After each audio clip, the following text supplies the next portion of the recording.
It's been more than a month since Islamic terrorists kidnapped hundreds of schoolgirls in Nigeria.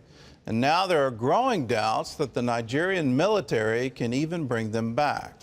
The government is promising to rescue the girls, most of whom are Christians. But the Boko Haram group may be better armed than the soldiers who are chasing them. George Thomas has the story. In the northeast corner of Nigeria, epicenter of Boko Haram's insurgency, Ali Haji Ali Hassan is skeptical that his government is equipped to take on an Islamic terrorist group with reported ties to Al-Qaeda. The truth of the matter is that there's nothing we can do. Boko Haram has all kinds of guns. Hassan lost 3 of his brothers in a Boko Haram attack last month. Now there's growing concern the Islamic group has infiltrated the Nigerian military. The Nigerian army is supposed to protect us. They were very close by, but they refused to come and defend us. Hassan lives in Chibok in Borno State, the same village where 276 schoolgirls were kidnapped by Boko Haram on April 14th. The vast majority of the girls are Christians, but then forced to convert to Islam. Boko Haram says it will release about 100 of the girls in exchange for some of their fighters held in prison. But the Nigerian government says it will not negotiate with terrorists. We are totally committed to ensuring that these girls are found wherever they are. Little comfort to distraught mothers of some of the kidnapped girls who are upset with the government's inaction.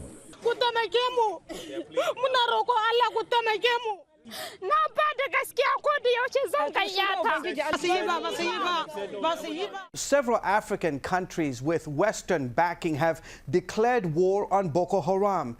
Meanwhile, Nigeria's president says the Islamic group has killed more than 12,000 people. Quite frankly, Boko Haram has been creating havoc for some time, and now the world's attention is on that fact. All of the nations surrounding have their eyes on that fact. A day after a suicide bomber killed 5 people in a Christian neighborhood in northern Nigeria, police on Monday said they detonated a vehicle loaded with explosives in the same village. Meanwhile, Boko Haram is threatening to kidnap more children. George Thomas, CBN News. In other news, U.S. senators are trying to help a Christian woman sentenced to death in Sudan. John Jessup has that story from Washington. John? Gordon, New Hampshire senators have gotten involved in that case that sparked an international outcry. A court convicted Miriam Ibrahim of apostasy after she refused to renounce her Christian faith. She's been in jail since September, along with her 2-year-old son, fathered by her husband, Daniel Wani. He's a Christian from South Sudan, but he's also a U.S. citizen with ties to New Hampshire. Republican Senator Kelly Ayotte has written Secretary of State John Kerry requesting political amnesty for Ibrahim, and Democratic Senator Jeanne Shaheen said the death sentence is an abhorrent violation of fundamental freedoms. A guest chaplain opened a session of the House of Representatives Monday with a prayer to his Savior. Now, the House is accustomed to non-sectarian prayers, but military chaplain Tavis Long prayed, quote, "In the name of the one who can truly set us free, my Savior."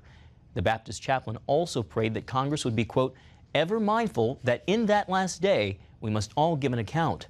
Long is a Navy chaplain who graduated from Florida's Pensacola Christian College. China is warning that the United States is jeopardizing its military ties by charging 5 Chinese officers with cyber spying.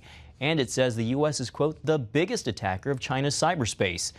The U.S. says the officers stole trade secrets from major American companies, including Alcoa, Westinghouse, and U.S. Steel. In some cases, they stole trade secrets that would have been particularly beneficial to Chinese companies at the time that they were stolen. China denies that. The U.S. is trying to draw a line between spying for national security and spying for gaining advantages in business. Gordon, this isn't about hacking into the Pentagon. This is about proprietary information from private businesses. It is, John, and the Justice Department is trying to draw that distinction. But at the same time, there's not ever going to be an arrest here. These are all Chinese nationals living in China. So what's the point? Why do this? Other than send, I guess, a strong diplomatic message. But I imagine the Chinese are going to send their very own strong diplomatic message back at us.